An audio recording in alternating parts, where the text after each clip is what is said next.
Cordial saludo a la comunidad universitaria, familia Universidad Cooperativa de Cartago, sede Pereira. Soy Ana Lucía Arboleda Cobo, estudiante irregular, en esta oportunidad desarrollando el trabajo final de la asignatura Problemática Social Colombiana, correspondiente al segundo semestre de la carrera de Derecho. He tratado un tema de incluyente importancia, como resulta ser el hacinamiento carcelario en el centro de reclusión de la ciudad de Cartago.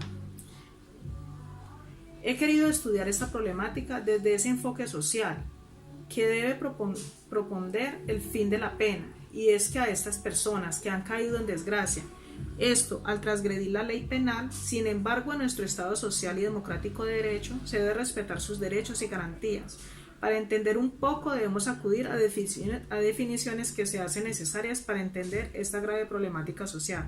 Para ello miraremos qué es, primero, la pena.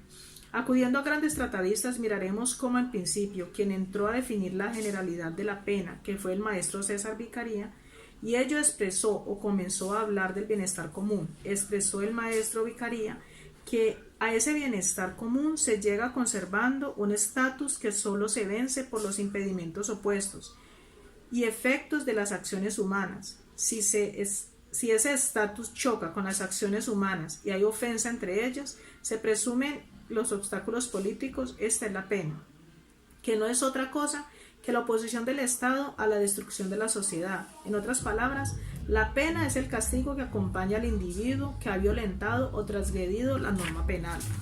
Segundo, origen de la pena. Siguiendo la línea del maestro Vicaría, se tiene que la pena torna su origen desde la multiplicación de los seres humanos y ello desde la antigüedad.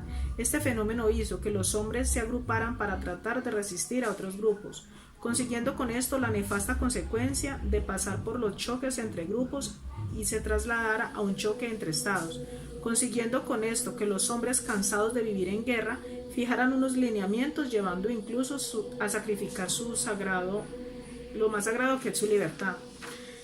Es entendible entonces que en esos inicios esa primera reacción fuera de venganza. En esto consistía la pena. Tercero, evolución de la pena. Para Cuello Calón, la pena no solo tiene su finalidad como castigo, pero sí obedece a la primera reacción del individuo ante un conato de ofensa o agresión. Se da un resultado de venganza, entendiendo este comportamiento como el instinto natural de conservación del carácter grupal y en igual sentido de conservación de la vida. Cuarto, el nacimiento de la prisión. Históricamente se tiene que esta fase evolutiva de la pena, también conocida como correccionalista, marca su inicio en el ascenso de la burguesía del poder a finales del siglo XVIII, la cual se materializa con la Revolución de Norteamérica en 1776 y la Revolución Francesa en 1789.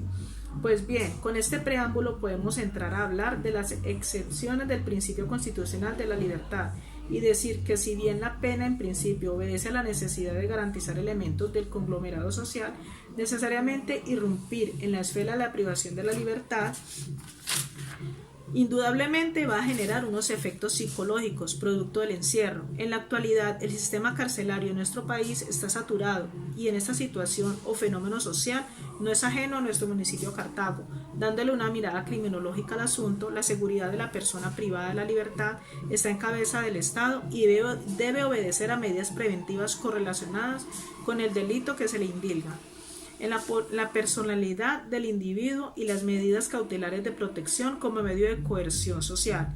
El Centro Carcelario Las Mercedes de la ciudad de Cartago tiene una capacidad para albergar 428 personas, pero en la actualidad alberga 550 personas con medida preventiva de la libertad intramuro y unas 338 personas con medida preventiva de la libertad en lugar de residencia. El centro carcelario en estos momentos no tiene las condiciones para garantizar los derechos de los internos, derechos que incluyen salud, recreación, sitios acondicionados para redención de penas, cuartos acondicionados para visitas conyugales, espacio para consumir los alimentos, entre otras tantas garantías que se debe brindar. Pues bien, es cierto, quienes son privados de la libertad se presume que transgredieron normas. El Estado no puede transgredirle los derechos que les asisten. El Centro Carcelario Las Mercedes de la ciudad de Cartago está violentando el ordenamiento por la Ley 1709 del 2014, que en su artículo 92, parágrafo 1, dice: se entenderá como grave un nivel de sobrepoblación superior del 20%. En Cartago, esa sobrepoblación está superando el 40% de la capacidad en el centro penitenciario. Situación que se traslada también a la estación de policía del Berlín. De acuerdo a la problemática, se ha podido establecer que el centro carcelario Las Mercedes de la ciudad de Cartago tiene la obligación de albergar las personas privadas de la libertad que se hallen en condición de condenado, no así con las personas privadas de la libertad en situación de sindicados, pues estos son obligación del municipio de Cartago, que deben proponer por generar espacios y políticas públicas para el tratamiento de las personas que se hallen en situación de sindicados. De acuerdo a las anteriores líneas, se puede concluir que el municipio de Cartago y el Estado colombiano está violentando los derechos de la salud, la tranquilidad, la dignidad humana, la vida en condiciones dignas y la vida misma de las personas caídas en desgracia, privadas de la libertad. Fenómeno que se extiende al núcleo familiar de dichos individuos, que tienen que soportar con la carga del infortunio de ver a sus parientes cercanos, de sus amigos, pagando sus errores bajo condiciones infrahumanas. El municipio de Cartago y el Estado colombiano no tienen dentro de sus políticas resocializadoras un programa que incluya psicología, trabajo social y tratamiento psiquiátrico para las personas privadas de la libertad y su grupo familiar, generando deterioro en las relaciones sociales y familiares, generando con ello un fenómeno social de ira, odio y de sed de venganza de estas personas hacia sus congéneres y hacia el mismo Estado.